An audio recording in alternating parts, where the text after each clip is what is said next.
A spark, a flint, how fire leapt to life. The control of fire was the first and perhaps greatest of humanity's steps towards a life-enhancing technology to early man. Fire was a divine gift randomly delivered in the form of lightning, forest fire or burning lava.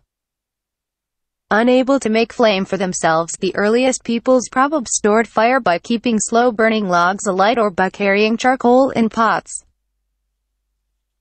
How and where man learned how to produce flame at will is unknown. It was probably a secondary invention, accidentally made during tool-making operations with wood or stone. Studies of primitive societies suggest that the earliest method of making fire was through friction. European peasants would insert a wooden drill in a round hole and rotate it briskly between their palms. This process could be speeded up by wrapping a cord around the drill and pulling on each end. The ancient Greeks used lenses or concave mirrors to concentrate the sun's rays, and burning glasses were also used by Mexican Aztecs and the Chinese. Percussion methods of firelighting date back to Paleolithic times, when some Stone Age toolmakers discovered that chipping flints produced sparks. The technique became more efficient after the discovery of iron. About 5,000 years ago in Arctic North America, the Eskimos produced a slow-burning spark by striking quartz against iron pyrites, a compound that contains sulfur. The Chinese lit their fires by striking porcelain with bamboo.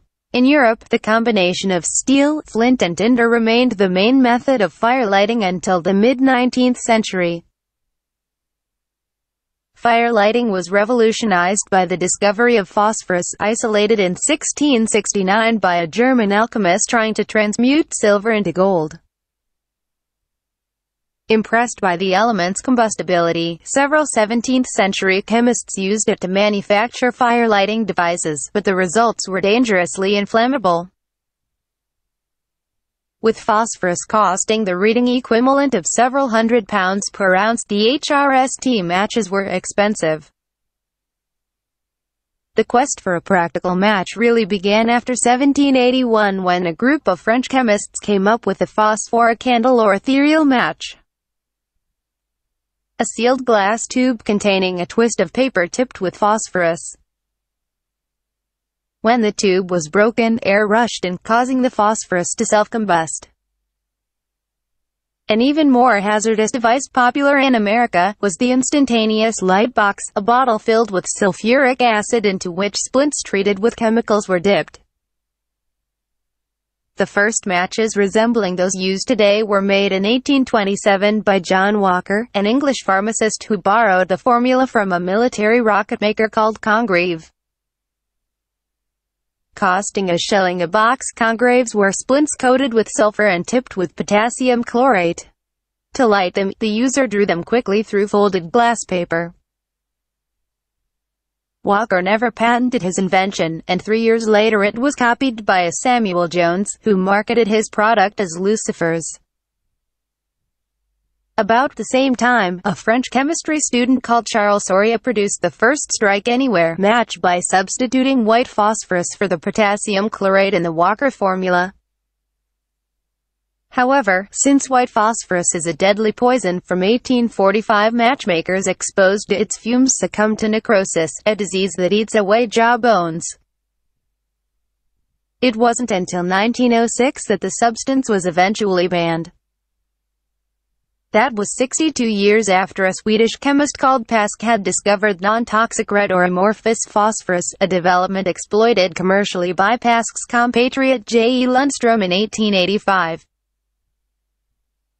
Lundström's safety matches were safe because the red phosphorus was non-toxic. It was painted onto the striking surface instead of the match tip, which contained potassium chlorate with a relatively high ignition temperature of 182 degrees centigrade. America lagged behind Europe in match technology and safety standards. It wasn't until 1900 that the Diamond Match Company bought a French patent for safety matches.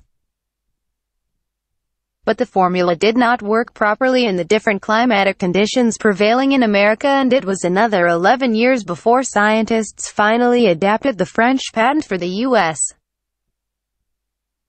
The Americas, however, can claim several firsts in match technology and marketing. In 1892, the Diamond Match Company pioneered book matches. The innovation didn't catch on until after 1896, when a brewery had the novel idea of advertising its product in matchbooks. Today, book matches are the most widely used type in the U.S., with 90% handed out free by hotels, restaurants, and others. Other American innovations include an anti-afterglow solution to prevent the match from smoldering after it has been blown out, and the waterproof match which lights after 8 hours in water.